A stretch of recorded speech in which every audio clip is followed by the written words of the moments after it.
Today I'm introducing the Smart Woodshop camper van.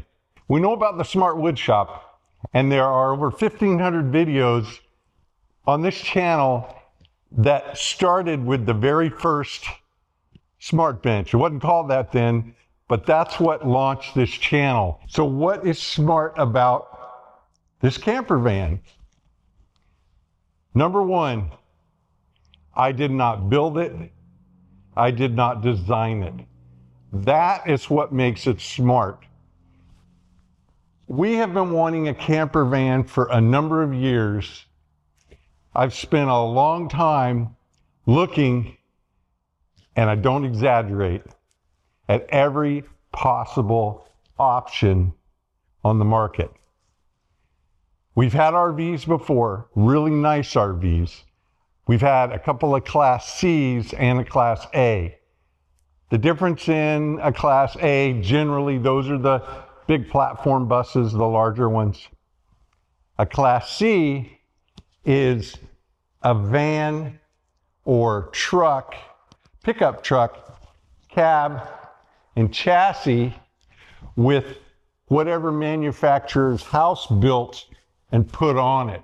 Those are the ones you'll see that they're bigger, and they'll usually have, a lot of them will have like a bulbous top going over the cab. That's usually a sleeping or storage area. Some of the more sleek ones, sometimes they call them B pluses, will be kind of swooped down, but they still are not the manufacturer's, the OEM van like this. A B is the manufacturer's van, pretty much intact. Occasionally there might be a bump out at a window to just create a few inches. The Winnebago Revel does those on both sides to make the bed a little bit longer than the width of the van. And then there'll be cutouts on the roof, usually for a fan or maybe for an AC to come in. But other than that, it's the OEM van, engine, drivetrain, and then they just take the inside with the square footage they have and design a floor plan. So number one, we did not want an A or a B, or I'm sorry, we did not want an A or a C, we wanted a B. Number two, we wanted the shortest B possible, and I wanted the 19-footer, and this one is 3 feet longer, so that was a compromise. I'll tell you why in a minute that the shorter one didn't work for us. By the way, any choice is a compromise. A lot of good ones out there. You have to decide on what fits your lifestyle, your needs, how many people are in it, and decide what works for you. This one is manufactured by Airstream, and it's on the Dodge ProMaster van. There's three platforms basically to choose from in the US. There's probably the most popular is the Sprinter, made by Mercedes-Benz. I've had two of those. Then the Dodge, this one, and there are different lengths. There's a shorter one in this, but it's pretty much the same one height. And then there is the Ford Flex. My first choice by a long shot was the Ford. I wanted the Ford all-wheel drive Flex. I like Fords. I've been running Ford F-150s for decades, and their Flex has the same motor, transmission, that little EcoBoost engine. But that is the kind of the latecomer to the game, and there was no floor plans out there on the Ford that I wanted. So sacrifice number two was going with the Dodge. Not a bad sacrifice. It's a great little platform. I just would have preferred the Ford. My third choice, and I really wanted to avoid it, and again, I've had two, and they were the 3500, the 1-ton Sprinter van with the 6-cylinder. I didn't like it for a number of reasons. It was a little anemic going up hills. That may have been improved. In fact, I've heard that that's improved. The transmission was I don't know if it was spaced too far apart, but hill climbing was an issue. When you're traveling in an RV, a lot of times you're going to cross the Continental Divide. You're going to have a long, slow grades, and it didn't handle it well. And also it was a diesel, so it was deaf. And I've always been a fan of diesel. I've had a number of Ford. My 350s were all diesel, and I did like them. They're great for towing. The energy consumption for towing is amazing. They use about the same amount of fuel running empty as they do loaded down pulling the Smart Woodshop. But with these very efficient gas engines getting 17, 18, maybe up to 20, I hear people say these get mid 20s. I haven't seen it. Now, I haven't driven it that much, but I think 17, 18 is my real actual number. And with the cost of gas versus diesel and what a Sprinter gets in MPG, the cost to operate in fuel per mile is less in this analogy, in this comparison, than running the Sprinters paying for diesel. And that's before you add on the hassle factor.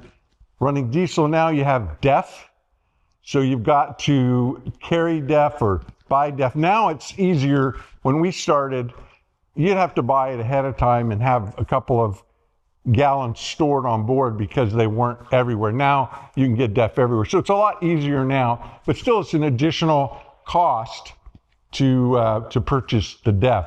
So I think, at least in my scenario, running the same rig in a Sprinter would cost me more to actually buy it, because the Sprinter costs more than either the Ford or the Dodge, and also the operational cost.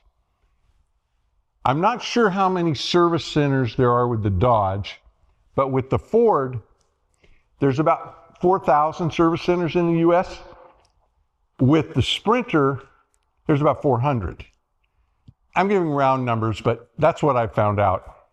And when I had my two Sprinters, and I bought them both brand new, I had my warranty work done on both of them, scheduled, not warranty, but scheduled maintenance, and there was some, I always had to pay for it, and it was very expensive. I mean, I'd take it in, and just to go through and do a checkup that's part of recommended would be like $700. So, and it was hard to get in because, again, there's not as many. I had my two when I lived about 50 miles from here in Anacortes, and I went to bring it up here. I think it's the Toyota / Mercedes, I think. And I've scheduled them. They were great, but it was expensive, and I usually had to wait quite a while to get them in. So when I'm traveling around the country, I'd like to have more than just to go to the Mercedes. And I think the 400 includes all authorized, not just company stores. But again, check for yourself. The Sprinter is a very good van. People love it. It's the preferred way. It's just I've had two, and even though I don't have a lot of miles on this one, I like it. So I prefer the Dodge over the Sprinter, and I know I prefer the Ford over the Dodge. Not a brand thing, it's just my life experience. It's what has worked for me. Sitting right over there behind this camera is my 2014 F-150 EcoBoost. It'll haul, I always forget, it's either 9,000 pounds or 11,000 pounds. Pulls the Smart Woodshop trailer, which is about 7,000 pounds. I don't even notice it's there. And the fam knows I towed the Smart Woodshop from here to Florida for the Florida Fixer, and then towed it back. All of that was with that F-150, flying down the road, 70 miles an hour, slick. The only thing that ever happened, one each way, was I got a single flat on the Smart Woodshop going, and a single flat coming back. Almost all the way back, I was almost home, or almost here, when I got the flat. Late in the afternoon, fortunately, our wonderful Les Schwab in the Pacific Northwest, my favorite tire store. They had a shop. We were up in the mountains. I think actually we might have still been just barely into California before we got to Oregon, and a little snowy, and it was getting dark, and we wanted to be down the other side before too dark, and they were open, got us in. Didn't even have to unhook the trailer. Love Les Schwab. Not a promo for them, just that they've been my go-to tire company for almost 3 decades. There is a lot of Class Bs on the market, so why this one? I think we have to rewind about 2 years, maybe 3. We started shopping for what we ended up getting here, and we were going to get it way back then, and it was for the same purpose. The purpose of this is to come and visit you, the Smart Fam, and your Smart Woodshop, to set up tours around the country. And I like to do it for about a year. So we'll start, I want to go to the warm climes. So in the wintertime, I want to be down south, and in the summer, we'll be up north, that kind of thing. That's a separate deal. We're going to get you to reach out, give us your email, sign up for email, and then we'll start communicating internally and building up our plan. But that was the reason for this. For one reason or another, we put it off. We couldn't find a good deal. We couldn't find exactly what we wanted. Coming out of COVID, RVs were very difficult to get. They were sold out, and they were getting full retail, if not more. And I just wasn't comfortable with the price. So we made a few offers here and there. They were rejected, and I'm talking full price in a bit, and they were rejected. And so we just decided we didn't want to spend that anyway. So we were happy that they declined. Times have changed. RVs are abundant. Used RVs are a bargain. This one, we did not buy new.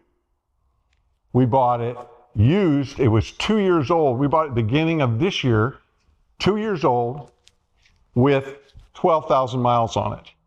And not only that, when we looked at this one, when it was first released, this very model you see here, there's not any other options. It's this or nothing. I think they've got the silver, which I would have preferred. The Airstream silver is beautiful. It would have matched my Ford, but anyway, this was used, so I didn't get a choice. But there is a pop top 2-person sleeper tent. It's really nice in this one. And that, when you bought this new, was a $10,000 or $12,000 option. Might have been more. We would not have purchased that option. We don't need it. But if one of our grown grandkids wants to meet up with us somewhere, it's nice that we've got an extra sleeping space. And to be real honest with you, if we're out somewhere like in the national parks, it's really kind of cool up there. Even though we've got a great double or queen size bed down here, popping that up with the ladder and getting up there and having the tent sides and zipping it open, having the, it's still got the bug stuff on, so bugs won't get in, but you're sleeping outside almost, but up safe up there, which is kind of cool. So it's nice that we have that. We wouldn't have paid the extra for it. So back to why this one, why the Airstream Rangeline over all of the others. And believe me, there's probably some I didn't find, but I looked at everything. My wife and I together did our homework, did everything we could. And we were mostly interested in the Winnebago Revel. It is more of a backcountry. It's on 4-wheel, jacked up a little bit.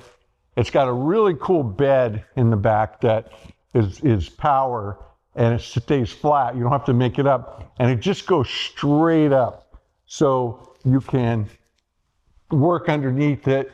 It's kind of like a garage, and actually they have it set up so you can lash down mountain bikes. It's really well designed. It's on the shorter van, but the bathroom was really lacking. It is considered a wet bath, and it's got a little cassette toilet in it, and it's hard to say. It's more like a little closet but we really didn't like it. And at our point, we've had enough RVs. We want comfort. So one as small as we could get, as efficiently designed as we could get, but we couldn't get into that 19-footer and get all the creature comforts that we wanted. So we were going to go that route, and actually one of the ones we made an offer on was a Revel that we were declined. So we were definitely there. But this one came out, and again, I don't know if it's 2 or 3, I think it was maybe 3 years ago. It wasn't on the market. And the Revel was doing great, selling out. You had to get in line to get them. And Airstream has a bunch of vans, but this one was a little different. And it was at a show. We were in Florida, and we were at the Tampa RV show, which is, I guess, one of the biggest in the country. And right when you came in the door, Airstream had their big setup area, and they had all their little cool, those little trailers. Those are just gorgeous. And this was sitting right up front. Just introduced, brand new. I didn't even know it was on the market. We got in it, and the table, the way the chair spun around, and I'll show you, I'll take you on a tour in a minute, but this was really comfortable and met our needs in a way that no other van layout did. And then as we went to the back, the bathroom, it's still a wet bath, but it's not a cassette toilet, which those are fine. They're just not my thing. I like the tank. The toilet is in the shower basically, and there's a little pop down sink.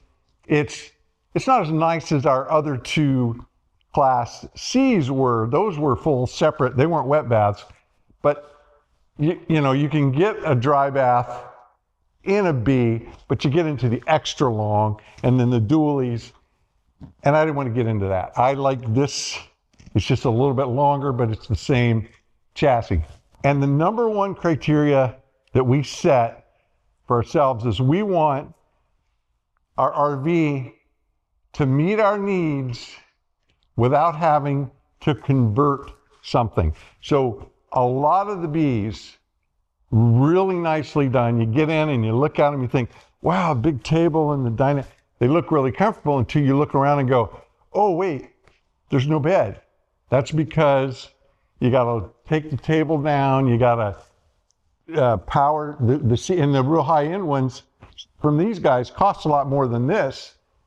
The seats power down, and you put the cushions about, and then you got all these pieces to make up your bed. Then you got to make your bed, and we didn't want that. We want a bed that we can go sleep in any time of day, take a nap, no conversion. The bed had to be permanent, fixed. And back to the Revel, that's still my favorite because it's there ready to go, and you actually, on those 4 pillars, it just jacks up to the ceiling. You can just make it, leave it made, and then down, and it's not a conversion. In fact, you don't have to raise it up at all, but you can if you want to get underneath without tearing it down. So that's the best design for the bed I've ever seen.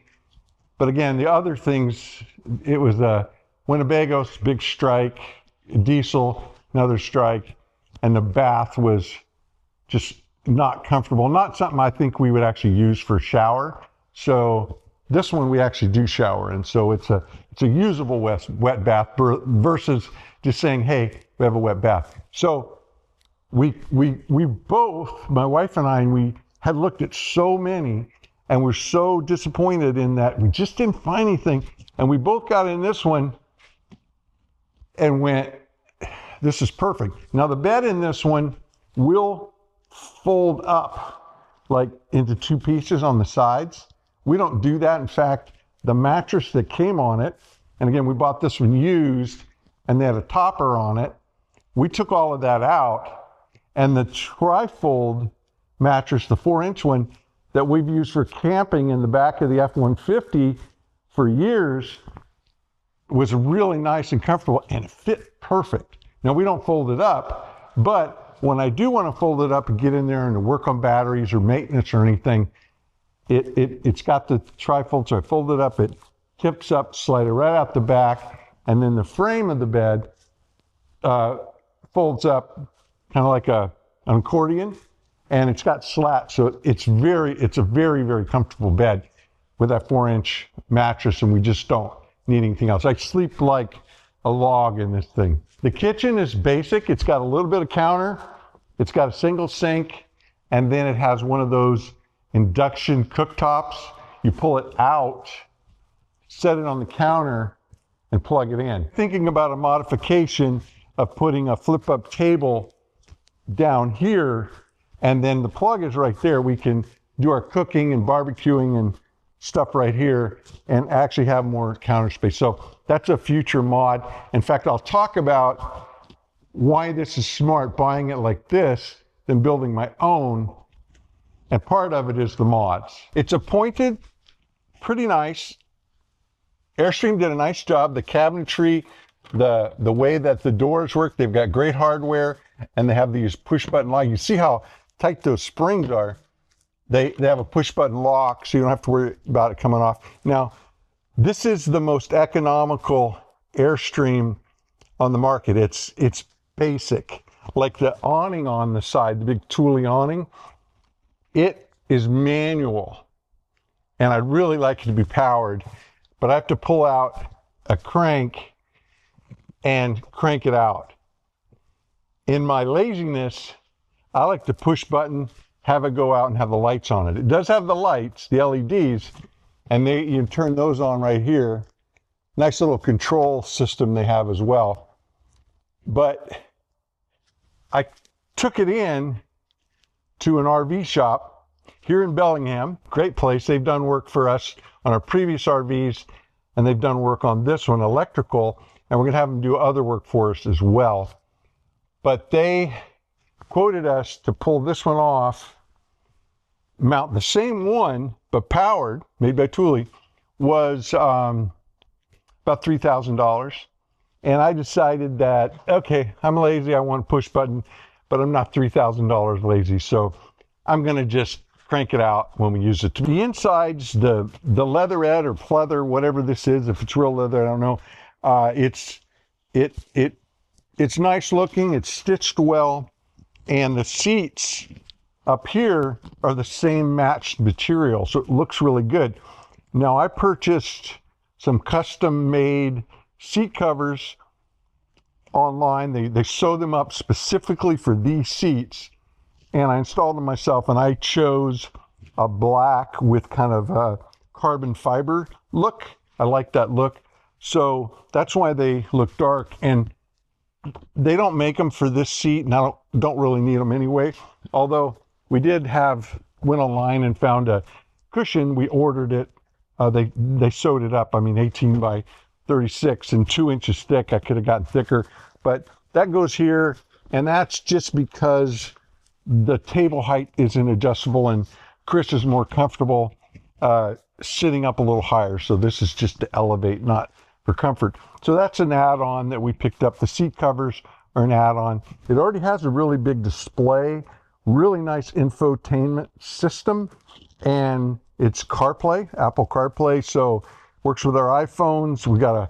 It's got a built-in holder where you can just drop your iPhone in, and it's got the MagSafe, so it charges it with your phone just sitting there. So technologically, it's set up pretty good. It doesn't have everything.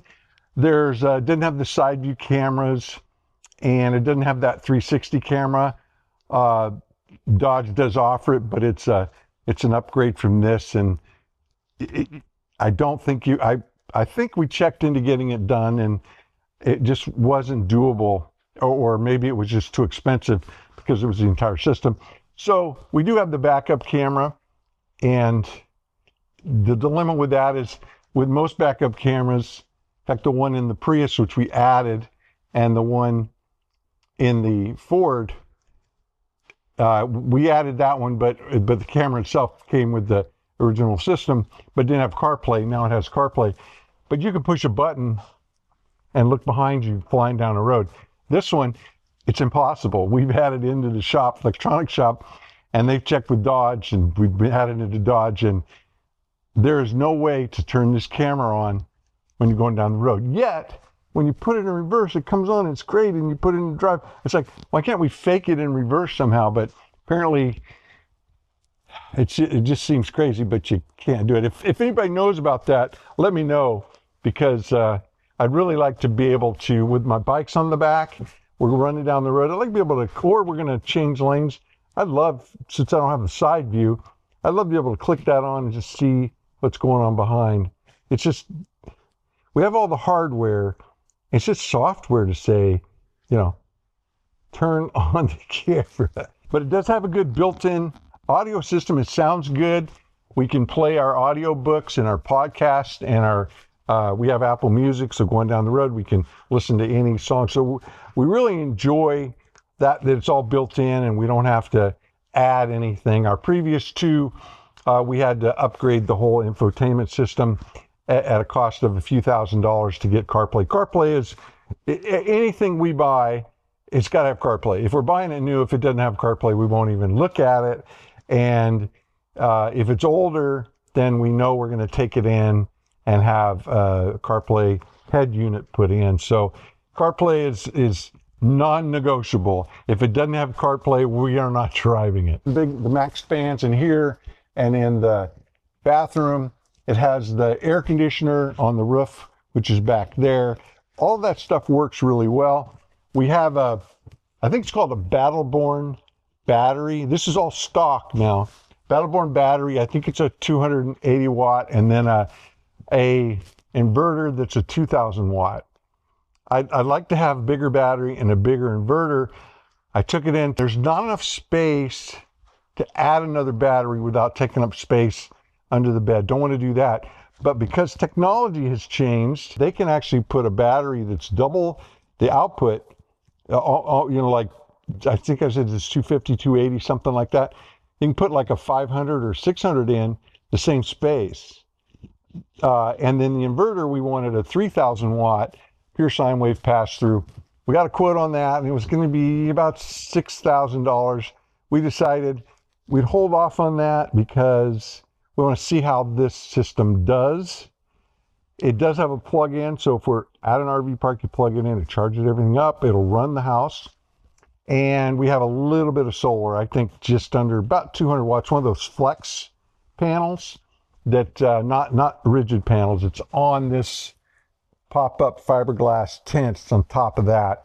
There's enough room up there. I think now that has changed as well. We could probably have that one removed and go to a bigger one. But again, I don't want to update things until I actually know that I need to update it. And there's some other things that are, for us, they are essential we're going to do, and I'll talk about those as we go. But the cab here where we, you know, have meals, first off, we have our Nespresso machine. We are big time espresso, you know, aficionados. We've got this little one that the pods go in here, the water goes there, and I just did a piece of Velcro. So this thing, I'd have to pull it to get it off. So going down the road, it's there, it's plugged in. One of the updates I did was I took, I got a small extension cord and I drilled a hole in this cubby here, went underneath, and I've got it plugged in. So, and it's through the inverter. So this will run off the inverter. So we can be going down the road, just pull over, make a quick cup of coffee. It's not safe, but Chris can get up and come back and make it even while we're driving. And so coffee is number one. We got our coffee right there. And then there's this little pull up here that has plug-ins and then some USB. And this is just for working power in the kitchen. Now back to this cab. This works great because there's the cooktop being here, which is just stored down below, plugged in, can cook. You've got the sink here. I did change the valve out. The other one was fine, except it didn't have a pull out. And this really helps to fill pots and to clean the sink and other things. So I changed this out, and that made it a lot better. But up here, what's so nice is there's the table, and then there are the two seats, the driver's seat and the passenger seat. And I have them set up right now the way we use them when we're on the road. I take the driver's seat, I rotate it 90 degrees, and then my computer bag sits on that seat. And then I take the passenger seat, rotate it around to about where it is, and it'll go back and forth then. And then this table, there's a pull out on the bottom, rotate this around, and I can work on my computer right here, and it's really comfortable. And then when dinner's ready, I just take my computer and set it on this seat out of the way, so then I could eat there and then go back to the computing after I do the dishes. It also rotates around. If I'm not sitting there, got to find the lever. It also rotates straight out. So if she is working, needs more space, she's got that. Or it also rotates back this way, and then one more, you can put it there, and this gives her a little bit more space without blocking the aisle. So really great table design. So there's no propane or compressed natural gas. This is all electric, and then to get your power, you're either off the battery, which is charged from shore, or from the alternator driving down the road, or a little bit from the solar, although the solar is pretty minor. And there is a small generator mounted underneath. It's controlled right up here with this controller. I can turn it on, and it puts out the electricity that will run everything and also will charge the in-house battery. So it runs off the gas in the van. So at this point, with the generator and being able to run off gas, that's one of the reasons why maybe we don't need to upsize the battery or upsize the inverter. But we'll see over time. I'll do it if we need to, but there's other things I'd rather do. So plenty of storage, pull-out drawers, everything is got the same, really kind of nicely built. You know, it's not over the top quality, but it'll hold up. It's not that cheesy stuff you see in some of the entry-level RV trailers. And then again, with the locks on all of them, so you don't have to worry about things coming open when you're driving down the road. And there's adequate storage on this. We found that there's probably more than we need, and we've learned from RV ownerships in the past, we usually have more stuff than we actually need, so we're more careful now on what we actually bring with us. Microwave oven, I wish this was an air fryer microwave oven. I looked at there's room to go bigger, but there was a heat issue, so we have a separate air fryer that we bring with us, and I have a storage spot for it, so we pulled that out.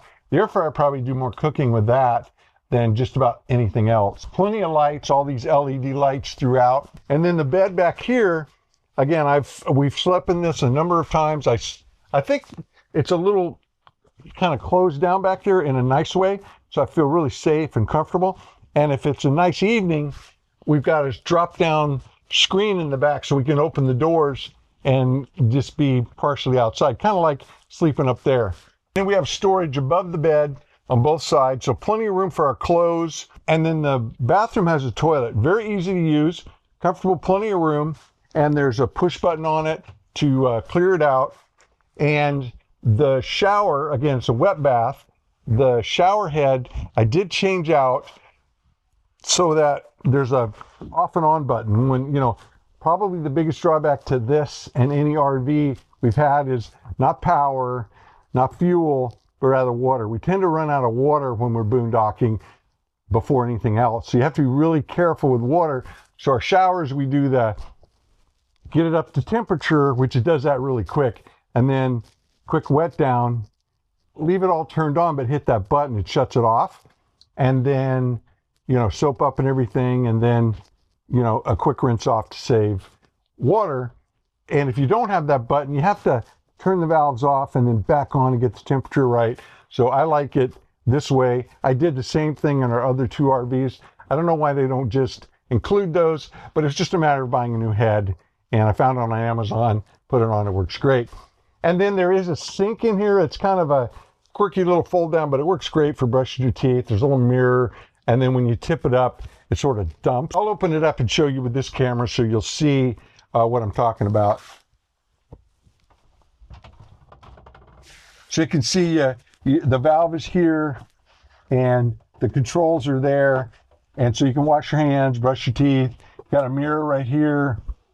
And then once it's all done, when you tip it up, it dumps into the drain down there. And we figured out that this space in here is great to store shampoos and soaps and things. So it gets it out of our way. They did a pretty good job for a tight space. And then like the toilet paper, there's a cover that goes over it, so when you're taking a shower you pretty much get everything in here wet.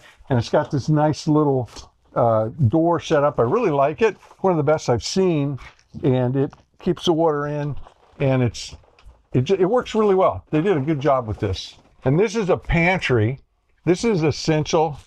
We like to cook on the road and have good meals. It isn't just camp food. Getting into things, it's not really user-friendly. Rev-A-Shelf, they make a pull-out pantry that fits. So I'm going to do that upgrade. I think it's about a $400 or $500 setup, but it works in here perfectly. I'm probably missing a lot of little features.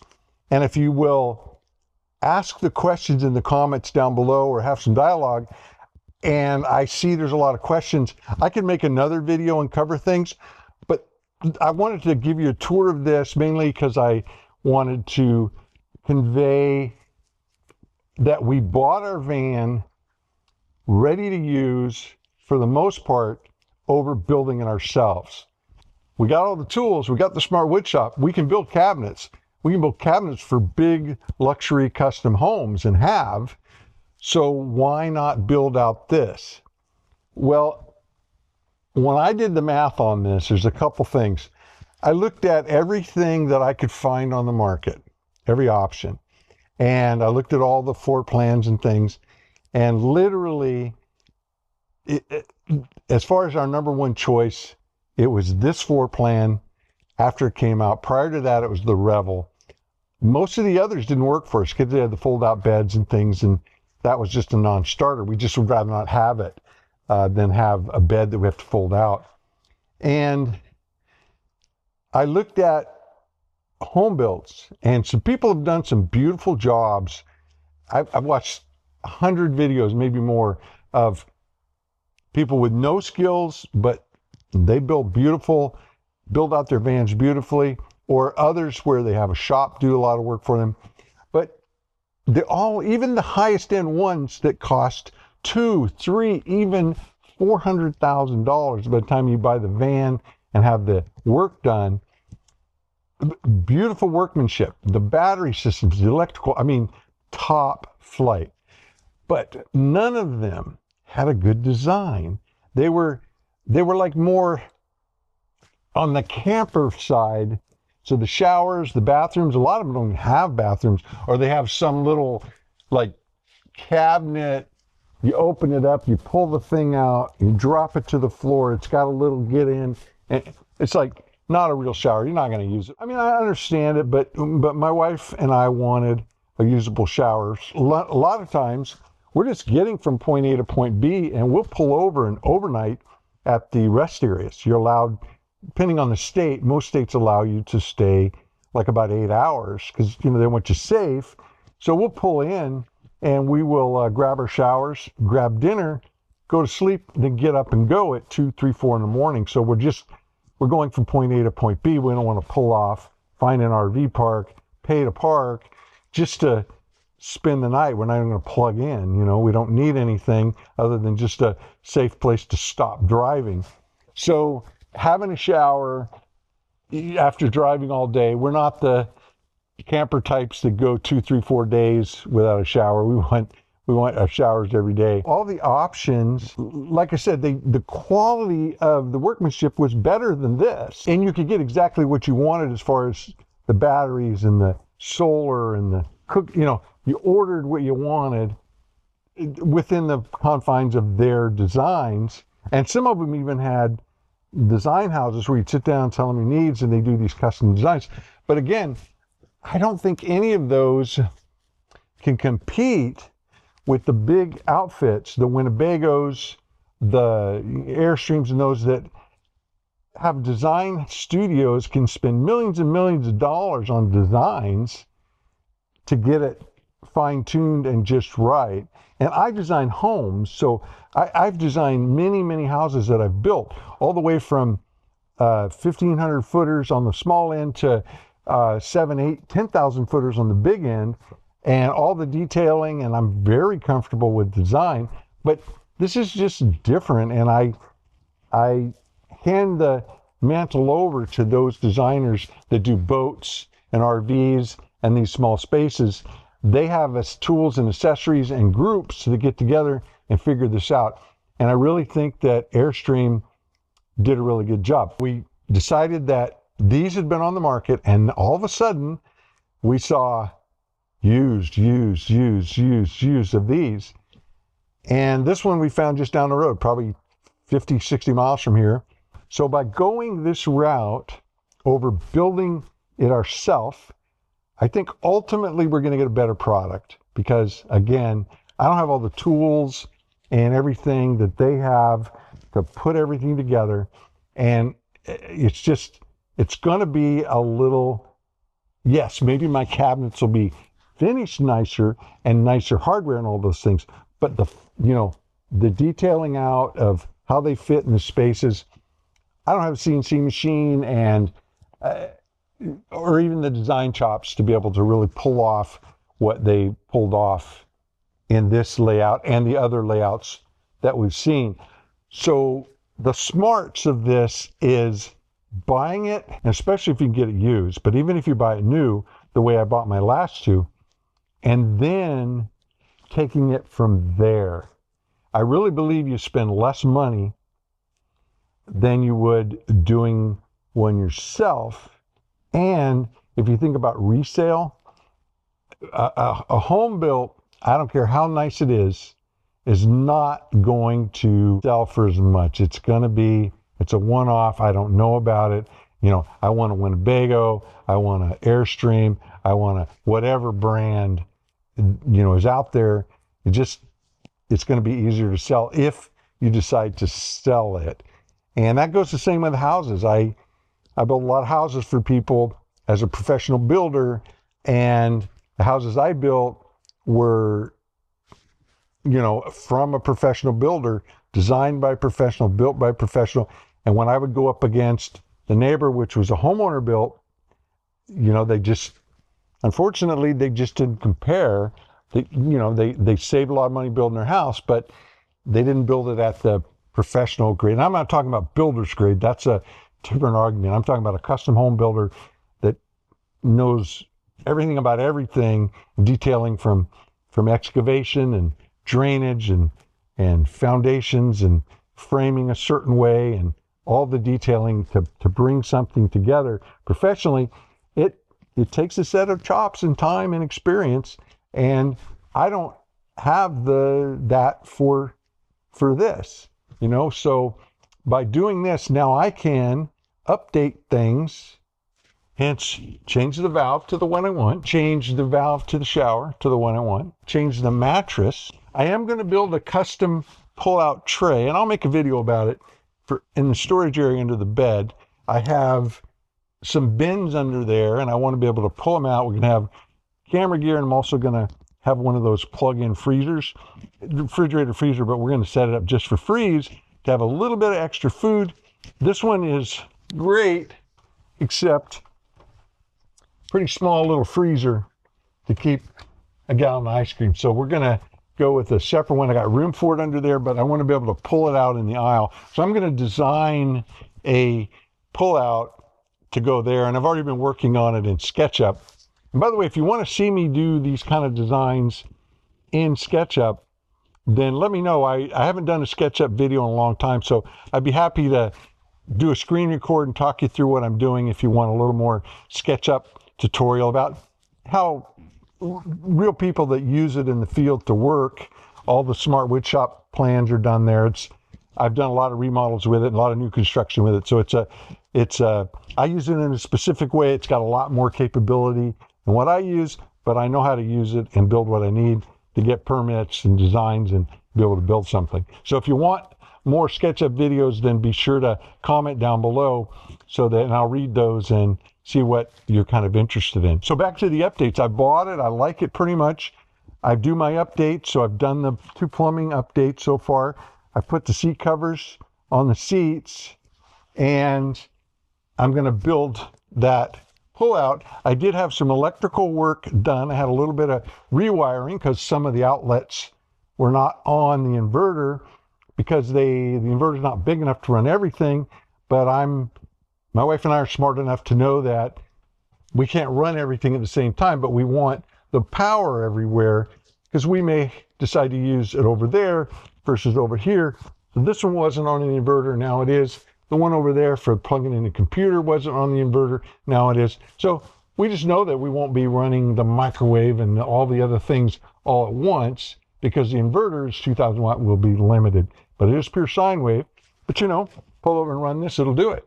But we just won't be running the microwave and this at the same time. To that point, most everything I would do, with a few exceptions, a few custom things, the table I think I'm going to build over there, and the pull out over here, maybe a few other things.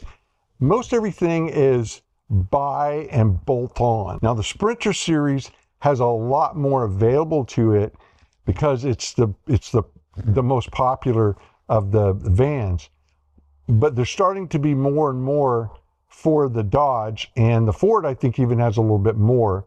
But there's a few bolt-ons that I want to get for this, and I'll take you outside and show you right now. If you'd like to get a detailed set of plans to build yourself a miter saw extension, a smart bench, a smart station, any of the accessories like the smart cart that work with the system, or the Smart Woodshop itself, you'll find the link in the description of this video down below where you can go purchase plans or packages of plans and download them instantaneously 24/7, 365. I have a bike rack from Rocky Mount, I think. It's a really nice bike rack. It goes in the receiver and the bikes mount this way across, and then it has a hitch that rotates out. So I can pull the pen and rotate it over to the side. And that's great, but it is a step to loosen it and then pull the pen and then rotate it around so that I can open this door. What the Sprinters have, and what I've seen a few of for these, is there is a mount, a rack that mounts on these hinges. And I'm not sure exactly how it's over here, but it covers this handle and it's a base. And it's on the door, so when you open the door, it goes with the door. And on that, you've got some accessories, some options you can get. You can get a box for some outside storage, which I want because I want to put the hose filter that we use and the electrical cord, as well as any of the dump stuff. I'd like to have that box just for that outside stuff, maybe a pair of gloves. And if I have chains, I think I'm gonna get chains of front wheel drive. I think I'll get chains. I can keep those back here. You could do a second box or a bigger box, but I just need the one. But then on top of that, you can mount those one-up bike racks. They're really smooth, but I can do two of them, and we can mount our bikes right here, one facing one way, one facing the other, lock them on, and then when we open this, the whole thing swings out. And so I can get at everything in the back here, like the ladder and the crank, and there's a little air pump that came with this to pump up the tires, I guess, if you need air on the road.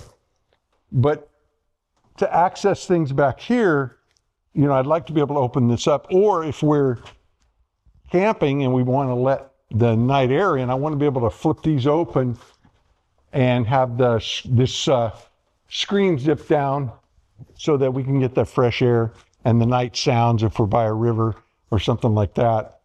So those are some bolt-ons. I don't know what brand yet we're going to go with on this. I think there's 2 or 3 that do this. So I've got do a little homework and find out the one that I think's the best. But I like to get one that I can bolt on myself and save a little bit of labor for having it installed.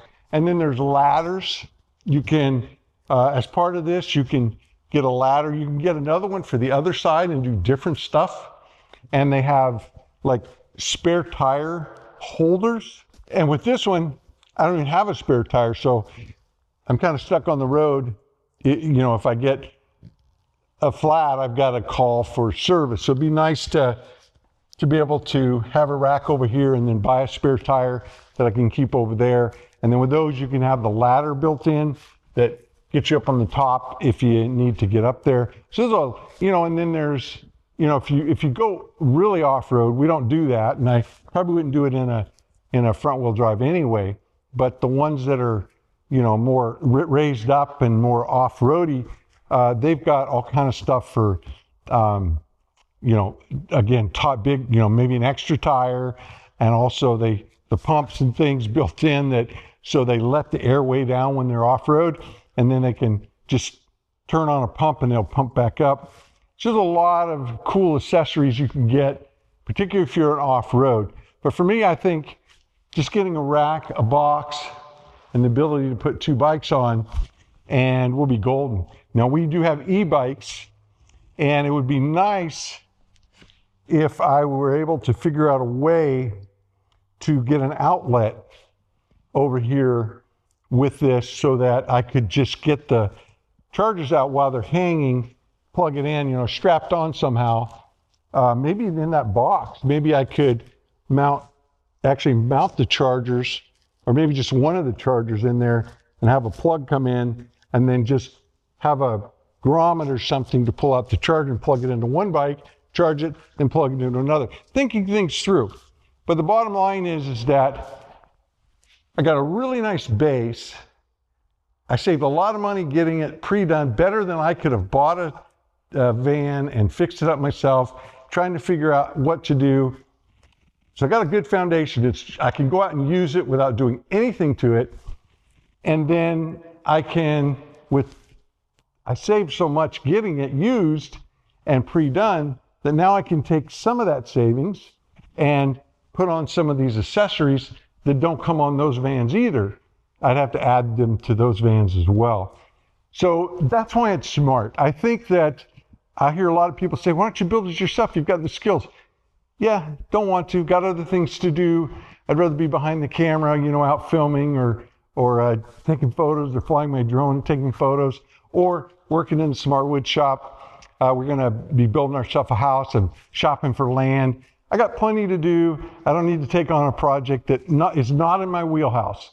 I know what to take on and what not. So in this case, the smart camper van is smart because I let somebody else build it. If you like this video, if you'd like to see more like it, hey, if you're thinking about getting a RV or camper van or something for yourself, and you want to hear more, then put your comments down below, ask your questions. I'll individually answer the questions, and if there's enough, then it might be worth doing another video or two to talk about this. But also, when we start traveling and visiting the Smart Fam, you'll get to see this on the road being smart. Mahalo.